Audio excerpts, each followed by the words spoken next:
As we talk about long-term care facilities and COVID-19, we have spoken to so many people over these last 12 months about how this has affected our elderly population and those who are living in congregated living facilities.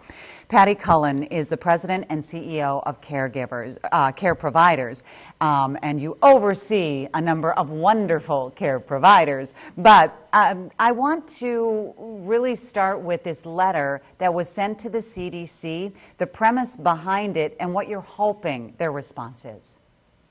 Well, the letter was sent actually from our national association, American Healthcare Association, and they're asking the CDC to hurry with research and looking specifically at effectiveness of vaccine in long-term care settings, with the eye of the more data we get on a couple of key issues that are unanswered right now, the closer we'll be coming to allowing visitors to come in and kind of greater activities and the things that we're accustomed to in our settings that have been put on hold for a long time. Those who work in our long-term care facilities being required to get the vaccine, I have to imagine if you want to work at a place like that and you say no, you may not have a job. There are people who have reasons not to get vaccinated. The vaccine doesn't work, isn't approved for those under age 18, and we have 16 and 17-year-olds working for us, so they can't get the vaccine. Mm-hmm. We also have some that have conditions, medical conditions, that where the doctors have said it's not a good idea to get the vaccine. So we do have some folks that have legitimate reasons for not getting the vaccine working in our settings, and the vast majority of our members aren't mandating that they get it. And, you know, I'll use my own mom as an example. She's not a conspiracy theorist. People have started labeling those who are hesitant to get the vaccine as conspiracy theorists, that they just believe something bad's going to happen, even though that there's no data to support that. That's not necessarily the case. They've never gotten a flu shot, so therefore they don't want to get the vaccine. They don't feel that they need to, or whatever the reason is. I just don't want to lump people into that group that other people are saying, oh, it's a conspiracy theory. There are people with those legitimate reasons. With that said then, Patty, what are you telling your staff?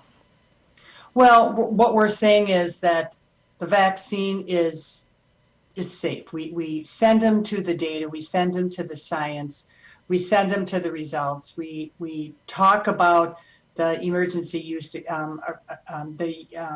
EUA that has been approved and the process. We show them little video clips of people who've gotten vaccinated from the medical community. And there's a variety of reasons, as you say, why someone says no. In some case, there is vaccine hesitancy because they're from a diverse community and there's been some historical bias that's been built in. In other cases, it has been their sensitivity to medicine. My mother, I've had to talk into getting the vaccine. She's one who's never gotten a flu shot, never gotten a pneumonia shot, healthy 87-year-old, very sensitive to medicine. I've finally convinced her to get the vaccine, but it takes time to one-on-one educate, and you want to make sure that people feel comfortable getting the vaccine. And so that's some of the counseling that is going on and a lot of the resources that are being developed. There's been a group of geriatricians that put out a video explaining the anti-myth syndrome. So There's been a lot of myths out there that have circulated quickly. Those conspiracy theories. Yeah. How long do you think before, or what is it that you're looking at down the road that you need in order to really open things up like it was before this virus came to this country?